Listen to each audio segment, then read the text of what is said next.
प्यारे साथियों, स्वागत है आपका अपने YouTube channel Saravan maths hub पर। आज हम आपके लिए लेकर आए हैं RRB D group previous year 2025 में पूछे गए साइंस के 25 महत्वपूर्ण प्रश्न,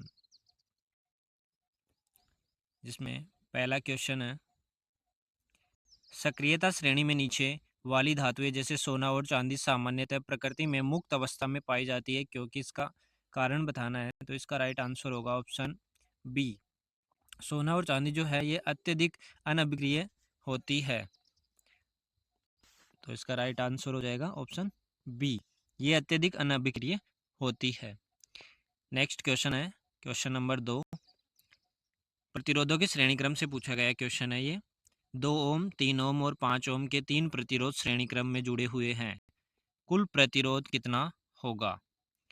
श्रेणी क्रम में जो है वो प्रतिरोधों का योग हो जाता है, तो इसमें 3 प्रतिरोध दिए गए हैं, 2 ओम, 3 ओम और 5 ओम का। तो इसका जो कुल प्रतिरोध है आर, वो बराबर हो जाएगा R1 plus R2 plus R3 के। 2 ओम, 3 ओम और 5 ओम को जोड़ने पर आता है 10 ओम, तो इसका राइट आंसर हो जाएगा ऑप्शन डी।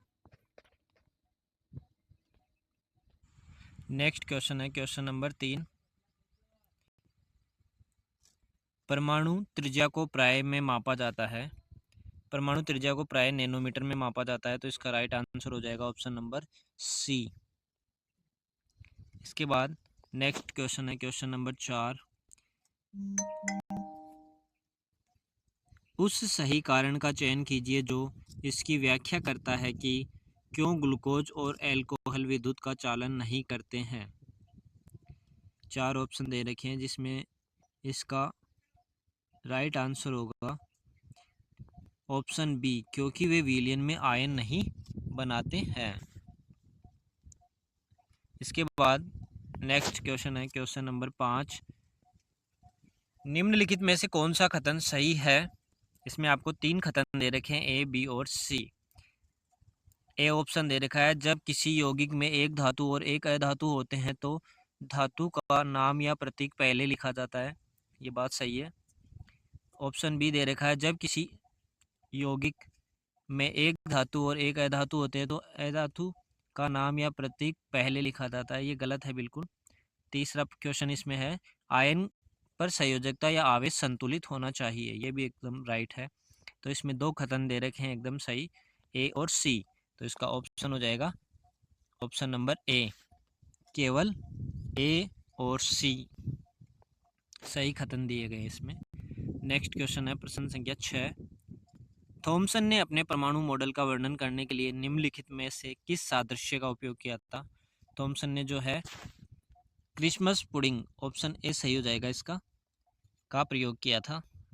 नेक्स्ट क्वेश्चन है प्रश्न संख्या 7, निम्नलिखित में से कौन सा कारण चंद्रमा पर ध्वनि न सुन पाने का सही कारण है?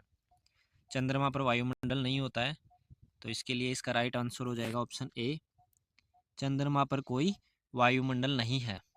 नेक्स्ट क्वेश्चन है क्वेश्चन नंबर 8, सिल्वर पर संसारण होने पर बनने वाली काली परत क्या होती है? किसकी होती है काली परत? सिल्वर सल्फाइड की, तो इसका सही आंसर हो जाएगा option number B, silver sulphide. Next question है क्वेश्चन नंबर 9, एक समान वेग v से गतिमान द्रव्यमान m वाले पिंड में ऊर्जा का निम्नलिखित में से कौन सा रूप होगा?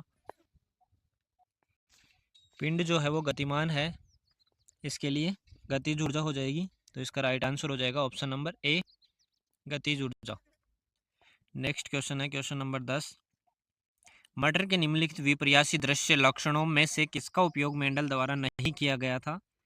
मेंडल द्वारा नहीं किए गए प्रयोग के बारे में पूछ रहा है, तो वो है हरे और सफ़ेद बीज, इसका राइट आंसर हो जाएगा ऑप्शन नंबर बी।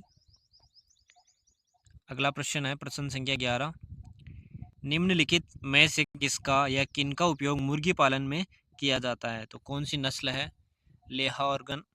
लेगहॉर्न नस्ल जो है इसका उपयोग मुर्गी पालन में किया जाता है। इसके बाद नेक्स्ट क्वेश्चन है क्वेश्चन नंबर 12, कम फोकल लंबाई f वाले लेंस में क्या होती है? अधिक पावर होती है, तो इसका राइट आंसर हो जाएगा option number A. Next question है प्रश्न संख्या 13, निम्नलिखित में से कौन सा कथन परमाणु में इलेक्ट्रॉनों की विशेषता का सटीक वर्णन करता है? इसमें 4 ऑप्शन दे रखे हैं जिनमें से राइट आंसर हो जाएगा ये निश्चित कक्षाओं में नाभिक के परितः घूमते हैं। ऑप्शन ए इसका राइट आंसर हो जाएगा। नेक्स्ट क्वेश्चन है क्वेश्चन नंबर 14। एक पत्थर को एक धागे से बांधकर गोल घुमाने पर प्रदर्शित होती है उसकी वृत्तीय गति। तो इसका राइट आंसर हो जाएगा ऑप्शन बी वृत्तीय गति। नेक्स्ट क्वेश्चन है प्रश्न संख्या 15। अमीबा जैसे जीवों में प्रजनन की अलैंगिक विधि निम्नलिखित में से कौन सी है? द्विखंडन होती है। तो इसका राइट आंसर हो जाएगा option number B. Next question है 16 नंबर। निम्नलिखित में से कौन सा कथन जो है वो कोशिकाओं की आकृति और आकार में विविधता का सही व्याख्या करती है? इसका राइट आंसर हो जाएगा ऑप्शन नंबर सी। पादपों और जंतुओं में कोशिकाओं की आकृति और आकार जो है वो एक समान होता है। इसके बाद नेक्स्ट क्वेश्चन है क्वेश्चन नंबर 17। उपकला ऊतकों की कोशिकाओं के बीच बहुत कम स्थान होता है क्योंकि? इसका सही कारण हो जाएगा ऑप्शन नंबर सी। पदार्थों की पारगम्यता को नियंत्रित करने वाला एक प्रभावी अवरोध बनाने के लिए। अगला क्वेश्चन है क्वेश्चन नंबर 18। जब किसी वस्तु को अनंत से ध्रुव की ओर धीरे धीरे उत्तल दर्पण के निकट ले जाया जाता है तो हम प्रतिबिंब का संबंध में क्या कह सकते हैं? प्रतिबिंब के संबंध में कहा जा सकता है यहाँ मुख्य फोकस एफ से ध्रुव पी की ओर गति करता है। तो यहाँ राइट आंसर हो जाएगा option number A. Next question है प्रश्न संख्या 19। कौन सी फसल किस्म सुधार विधि में वांछनीय गुणों वाले जनक का चयन करना और उनका संकरण करना शामिल है? तो इसका राइट आंसर हो जाएगा ऑप्शन ए संकरण में। नेक्स्ट क्वेश्चन है प्रश्न संख्या 20। के कारण यानी खाली स्थान दे रखा है के कारण आपके भवन के जो मुख्य लोहे के गेट पर समय के साथ जंग लग जाता है। जंग लगने का कारण होता है नमी और ऑक्सीजन। तो इसका राइट आंसर हो जाएगा ऑप्शन सी। नेक्स्ट प्रश्न है 21 नंबर। निम्नलिखित में से किसके कंटकी यानी कांटेदार बीज जिनमें हुक जैसी संरचनाएं होती है जंतुओं के शरीर से चिपककर प्रकीर्णित होते हैं? जेंथियम होता है। तो इसका राइट आंसर हो जाएगा ऑप्शन ए। नेक्स्ट प्रश्न है प्रश्न संख्या 12। निम्नलिखित में से कौन सा जड़त्व का उदाहरण नहीं है? 4 ऑप्शन देखें जिसमें नहीं वाला पूछ रहा है।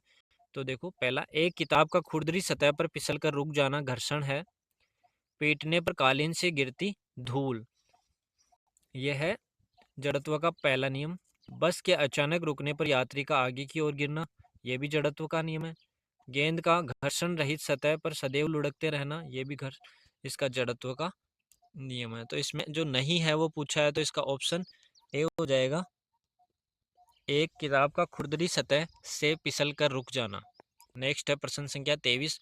मछलियों के हृदयों में कितने कक्ष होते हैं और उनका रक्त एक पूर्ण चक्कर में केवल कितनी बार हृदय से होकर गुजरता है?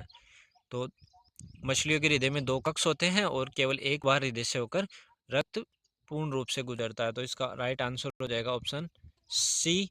2 कक्ष होते हैं और एक बार हृदय से होकर गुजरता है। प्रश्न संख्या 24 है इसका अगला प्रश्न। लकड़ी के एक ठोस घन का घनत्व जल से कम है जब इसे जल में रखा जाता है तो निम्नलिखित में से कौन सा कथन सही है? घन जो है वो आंशिक रूप से डूबा पलवन करेगा और अपने भार के बराबर जल विस्थापित करेगा। तो इसमें राइट आंसर हो जाएगा ऑप्शन बी। लास्ट क्वेश्चन है प्रश्न संख्या 25।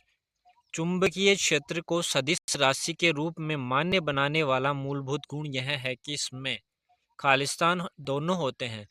सदिश राशि की जो परिभाषा है वहीं लागू होगी। इसमें दिशा और परिणाम दोनों होने चाहिए। तो इसमें राइट आंसर हो जाएगा ऑप्शन संख्या सी। प्यारे साथियों, अगर आपको यह वीडियो पसंद आया हो तो हमारे यूट्यूब चैनल श्रवण मैथ्स हब को सब्सक्राइब कीजिए, वीडियो को लाइक कीजिए और आप किस प्रकार का वीडियो चाहते हैं इसके लिए कमेंट कीजिए। धन्यवाद।